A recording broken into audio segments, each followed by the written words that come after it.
When we talk about the modern American diet and its catastrophic impact on public health, few items are more insidious than sugary soft drinks. At first glance, they seem harmless.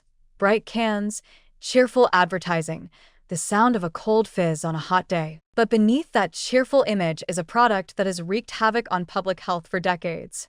Sugary soft drinks are essentially liquid sugar with bubbles, offering no meaningful nutrition and packing a dangerous punch with every sip. Let's be very clear. These drinks are among the leading culprits behind the obesity epidemic, type 2 diabetes, metabolic syndrome, and a host of chronic health issues.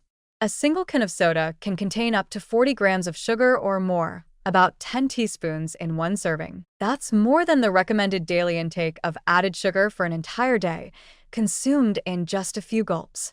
This is not a small issue. It's not just about empty calories. It's about toxic overconsumption of sugar that's been normalized by decades of marketing and lobbying from the beverage industry. What makes soft drinks particularly dangerous is how easy they are to consume and how little satiety they provide.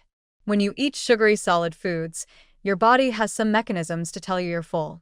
But with soda, you're simply drinking sugar in a way that bypasses many of those natural signals. You could drink hundreds of calories without feeling any less hungry afterward. In fact, some research suggests sugary drinks may actually increase appetite later in the day, setting people up for a vicious cycle of overeating. And the consequences show up fast. Regular consumption of sugary drinks has been directly linked to rapid weight gain, not just over years, but sometimes within weeks. The body doesn't compensate for the calorie intake from soft drinks by reducing the calories you eat from food.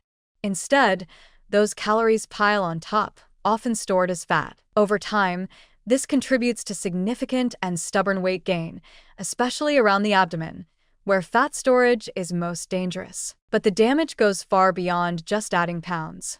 Habitual soda consumption is strongly correlated with insulin resistance, which is a precursor to type 2 diabetes.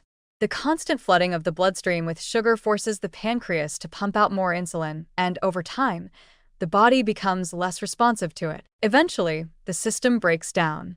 Type 2 diabetes is not just a lifestyle inconvenience.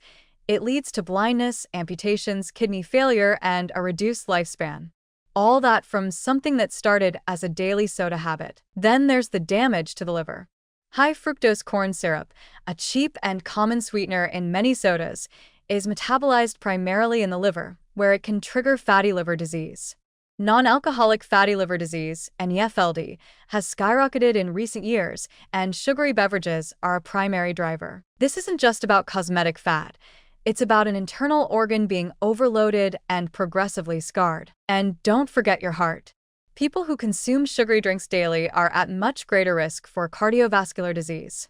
The combination of weight gain, insulin resistance, high triglycerides, and inflammation creates a perfect storm for heart attacks and strokes. Studies have shown that even one sugary drink per day can increase the risk of dying from heart disease. Children are especially vulnerable. The marketing of soft drinks to young people has been relentless, and the consequences are heartbreaking. Childhood obesity has become a public health crisis, with lifelong consequences. And when kids grow up consuming sugary drinks as a normal part of their diet, they often carry those habits into adulthood, creating generations of poor health outcomes. The worst part? These products offer nothing in return. No fiber, no vitamins, no minerals, just sugar, water, and artificial flavors. They don't nourish. They don't sustain. They don't heal. They harm. They are the very definition of empty calories, and yet they remain a staple in American households, fast food restaurants, school cafeterias, and vending machines. This isn't just an individual problem. It's systemic. The beverage industry spends billions on advertising to make sodas seem fun, energizing, or even cool. Meanwhile, the long-term medical costs of soda-induced diseases are shouldered by individuals, families, and the healthcare system as a whole. And it's not accidental. Lobbyists have worked hard to block soda taxes, restrict warning labels, and frame this as a matter of personal choice, all while aggressively targeting low-income communities and children. If there's one product that could be eliminated from the modern diet without any downside, it's sugary soft drinks. There is no nutritional justification for them. There is no health benefit.